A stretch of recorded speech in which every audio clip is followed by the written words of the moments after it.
Now, as the second phase of version 1.7 is just next week, there would of course be quite a few players interested in our new ice powerhouse Hugo. But perhaps, and for good reason, players are just as or even more interested in the return of Lyta, especially since he is currently one of the best stun characters in the game and synergizes with many meta DPS characters. However, it was recently revealed that we will be receiving a new fire stun character in the second phase of version 2.0, and without a doubt, Fufu will likely hold a ton of value, mostly due to the fact that she will be dropping as a 2.0 character. So that may then lead to some uncertainty amongst those that are intending to pick up a fire stun character within the upcoming banners. Of course, if players are patient enough to wait a bit after Lyta's banner and for the 2.0 livestream, then there would be a bit more insight into exactly what Fufu is capable of. But we still wouldn't exactly have the full picture until Lyta is gone and until Fufu's early access. So to just provide some early analysis on the value of our two limited fire stun characters, as Lyta's banner will be dropping very soon, I'll be going over Lyta and Fufu's Kit Standouts, the team versatility each character will hold, then I'll end it off with their overall value and who you may want to prioritize for your account.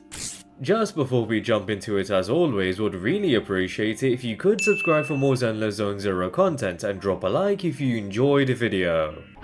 Now, just kicking this off with the current fire stun champion, Lyta, as mentioned, is one of the best stun characters in their game, and it's really to no surprise, given he essentially specializes within supporting ice and fire DPS characters, and as of now, some of the current best DPS characters do in fact revolve around those exact attributes. So the fact that his first core passive is capable of reducing ice and fire resistance by 15% with extending the stun window by 3 seconds, will certainly allow Lyta to provide incredible support, as he does enable ice and fire DPS characters to deal much more damage. But also, due to those 3 extra seconds within the stun window, it will extend the amount of burst damage enemies receive from pretty much any DPS. Additionally, with the second core passive, Lyta will be able to increase fire and ice damage dealt from allies by a massive 75%, again allowing for both fire and ice DPS characters to deal significantly more damage. So with multiple abilities to support both fire and ice DPS characters incredibly well, it allows Lyta to not feel that restricted, as he can provide valuable buffs to more than just one attribute. But of course, at the same time, the fact that he does specialize in supporting fire and ice characters, it doesn't allow him to synergize with as many characters as some other stun characters.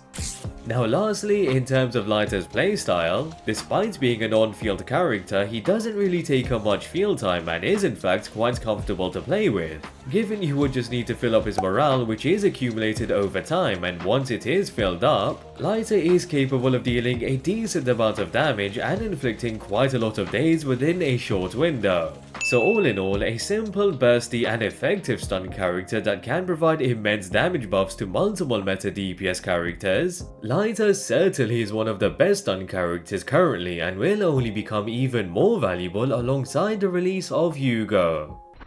Now, as I've mentioned, Lyta does specialize in supporting both fire and ice DPS characters, which means he would synergize with top tier DPS characters such as Miyabi, Evelyn and Hugo, but also can synergize with other DPS characters such as Ellen and Soldier 11, as they are both fire and ice attribute. So with that, Lyta as of now is capable of synergizing within various compositions, which provides players with a bit of freedom and flexibility to utilize him. However, the amount of versatility and freedom he provides in comparison to a few other stun characters such as Trigger and Qingyi isn't as great, as again he would only be able to synergize with 2 specific elements, whereas someone like Trigger can synergize and provide damage buffs to any DPS. So truthfully, the ability to specialize in supporting ice and fire characters is more or less a double-edged sword, since Lyta may not have the greatest versatility in comparison to other stun characters, but then again he would be the very best stun option for fire and ice characters in specific, Additionally, it's fair to mention that Lighter is of course a valuable stun character, but a big factor towards his value as of now would be due to the current best DPS characters in the game, since amongst the current best there are multiple fire and ice DPS characters, which then means when we do reach a point in the meta where there aren't as many, Lighter would lose a lot of value, whereas other stun characters such as Trigger that can buff any DPS would then be able to adapt to the next best DPS. Of course, I don't expect that to specifically happen for a while since Miyabi is a Frost character herself, alongside the fact there will be new Ice and Fire DPS characters that do release over time. Although it's certainly a possibility that the meta will shift into a new era, and especially since we are heading into version 2.0 very soon. Now with our newest fire stun character Fufu, of course do take what I say not as 100% accurate as she is yet to be released, but I'm pretty sure a lot of this will be quite accurate given we already had a similar situation between Trigger and Qingyi, in which both characters were made to be completely different to each other so that players that have both can in fact find a use case for each of them. So with that, alongside the dev talk that kinda hinted in the direction the devs are going in for future characters and their kit designs, I believe it's then completely fair to speculate that Fufu will be an off-field stun character similar to Trigger, given Lighter is an on-field stun character and the fact that non-DPS characters from here on out should have more off-field capabilities, which is exactly what was hinted from the dev talk a couple of weeks ago. So with the fact that Fufu will have off-field capabilities alone, it does allow it to hold a significant amount of value and already has an edge over Lighter, given DPS characters for the most part want a lot of field time to complete their combos. So with that, and again similar to Trigger, Fufu should be capable of building days efficiently whilst off-field, alongside possibly dealing quite a bit of damage if she is to follow within Trigger's footsteps. In addition, a major difference between Fufu and Lighter will be the buffs they are able to provide, since as mentioned, Lighter does only buff fire and ice attributes characters, whereas with Fufu it will most likely be the case that she provides more generic damage buffs, such as buffs within either crit rate or crit damage or perhaps both, along with potentially a massive attack buff or a buff possibly towards ultimate damage. So with that, it immediately means that Fufu will be a lot more flexible and can synergize with many other characters than Lighter.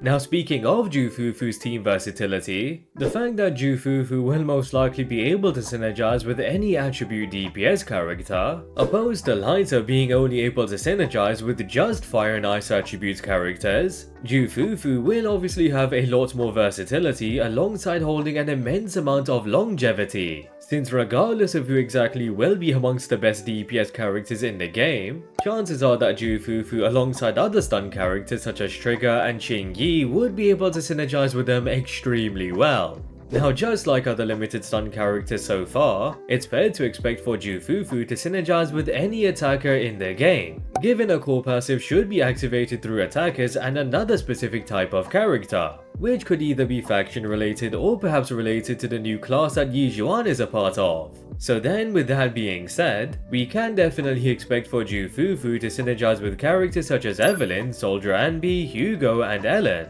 But perhaps the best possible team synergy may consist of Fufu herself alongside Yijuan and AstraYao, considering Fufu and Yijuan are again part of the same faction, and as of now, there aren't any other characters currently that can synergize with Yijuan's brand new class.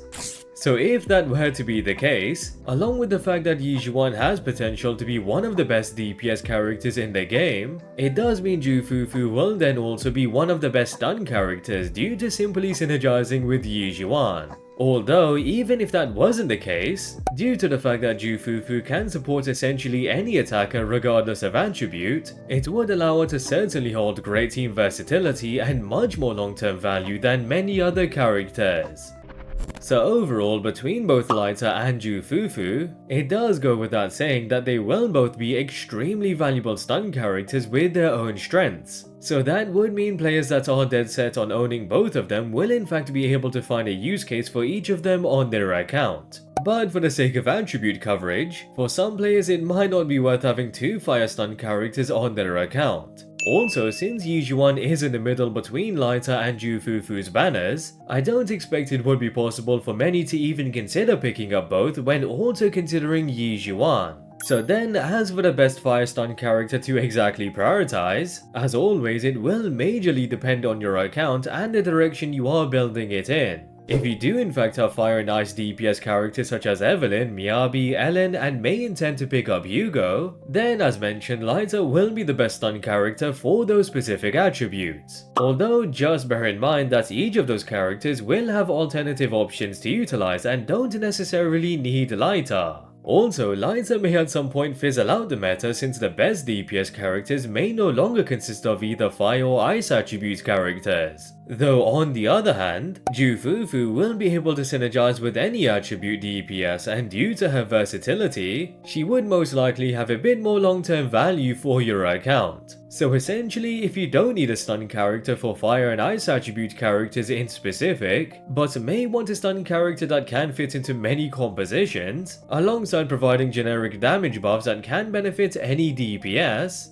Fufu will then of course hold a lot more value for your account. So again, similar to the Trigger and Qingyi predicament, both Laita and Fufu will definitely benefit your account in their own way. But with their strengths, there will be a weakness that the other stun character will be able to capitalize on, which then means you would pretty much just need to see which of the two fit your account much better now and for the future. And with that, I hope you guys enjoyed the video. I'd really appreciate it if you could subscribe for more ZenlessZoneZero content, and if you enjoyed the video, drop a like. Also drop a comment down below on whether you are prioritizing either Laita or Fufu, or if you are skipping both. And yeah, hope to catch you guys later.